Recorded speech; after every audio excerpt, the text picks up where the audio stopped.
Todo el mundo sabe lo que es llevarse un buen susto. Pues bien, imagínese cómo sería su vida si se viera atrapado por esa especie de miedo intenso sin razón aparente cuando menos lo esperase. Así se vive con un trastorno de ansiedad.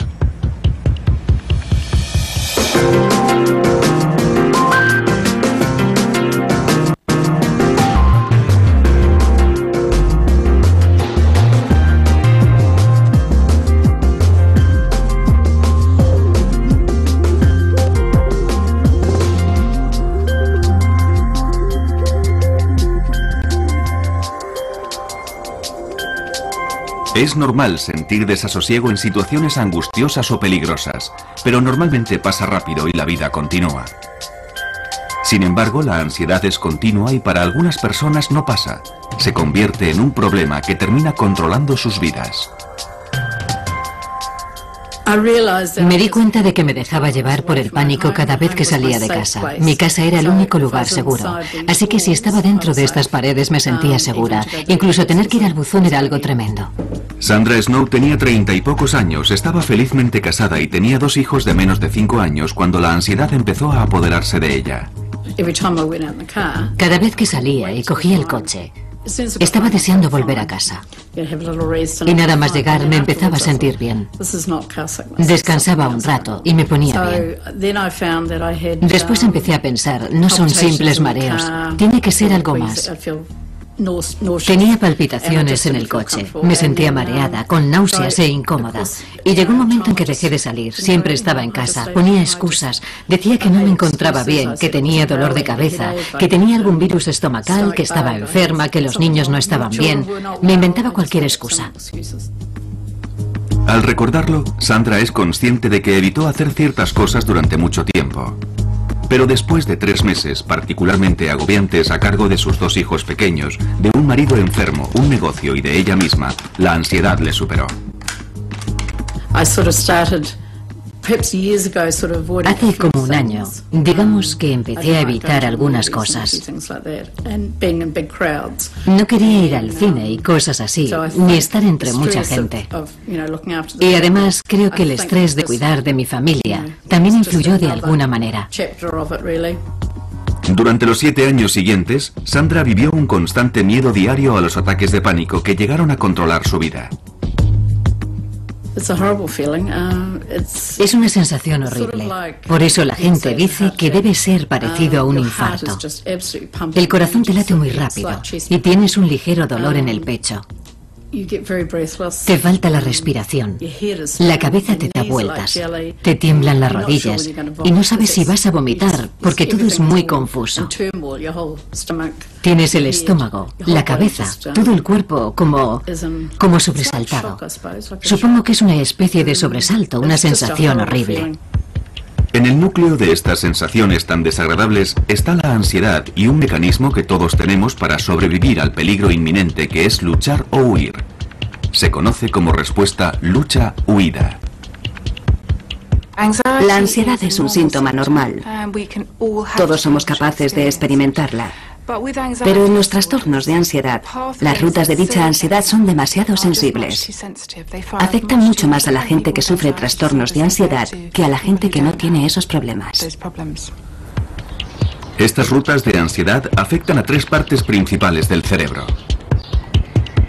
El estímulo, que históricamente era un animal salvaje y que hoy en día es más parecido a un coche de carreras, llega al cerebro a través de los ojos y la respuesta se coordina en una parte del cerebro conocida como amígdala. Esto activa la parte pensante del cerebro, la corteza prefrontal. A la vez, la célula más primitiva del cerebro se acciona provocando la ansiedad y por consiguiente la respuesta de lucha-huida. Aumenta la tasa cardíaca. La respiración se hace más rápida y se entrecorta. Y los músculos se contraen.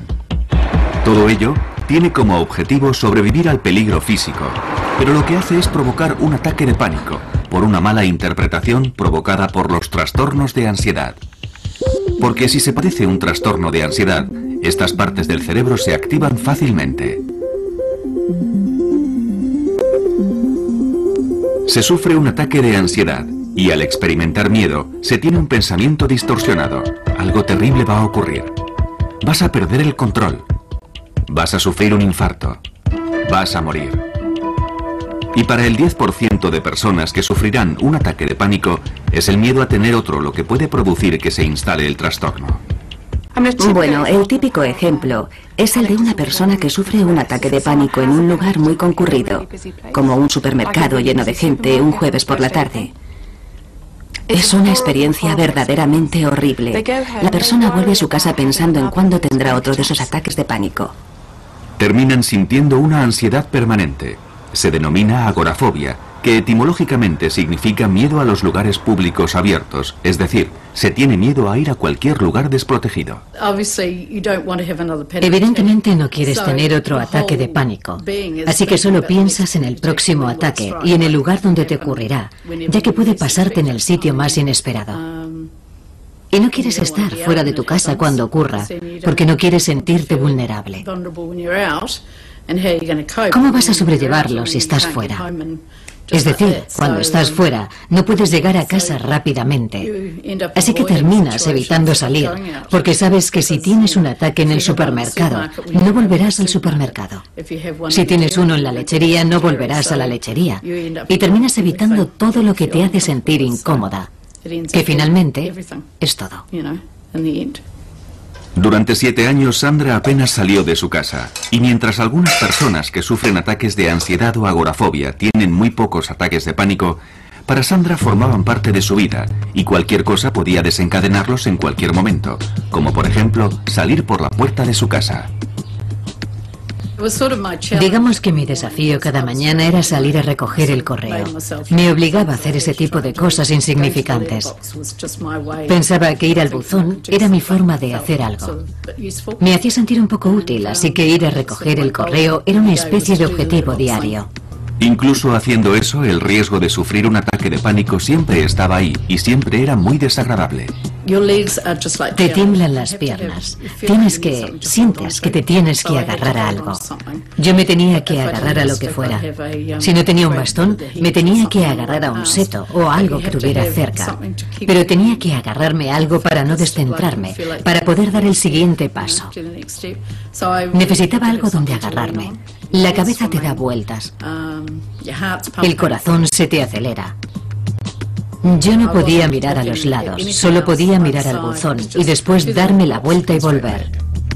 A veces incluso le era difícil hacer las tareas domésticas por el efecto que tenían en su ritmo cardíaco.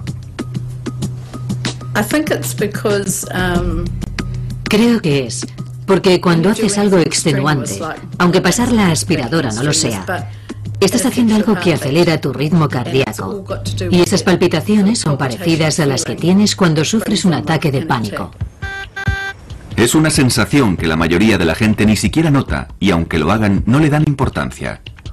Pero cuando se padece un trastorno de ansiedad, el aumento del ritmo cardíaco puede activar la ruta hacia la amígdala, que a su vez activará la ruta a la parte pensante del cerebro, donde se malinterpretará como el comienzo de un infarto. Por eso se siente ansiedad y el ritmo cardíaco se acelera y las rutas se activan. Es un círculo vicioso que termina en el ataque de pánico que se estaba intentando evitar a toda costa.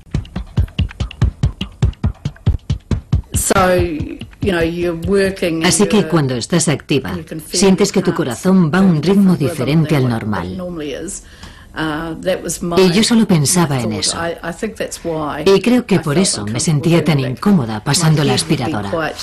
La cabeza me daba vueltas y no me gustaba esa sensación porque era muy frecuente. Me hacía sentir muy mal, así que la mayoría de las veces barría. Barrer era lo mío.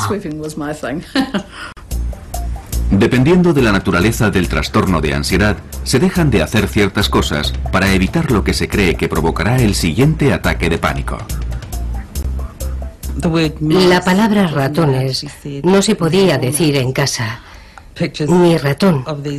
Tampoco podía ver fotografías de esas cosas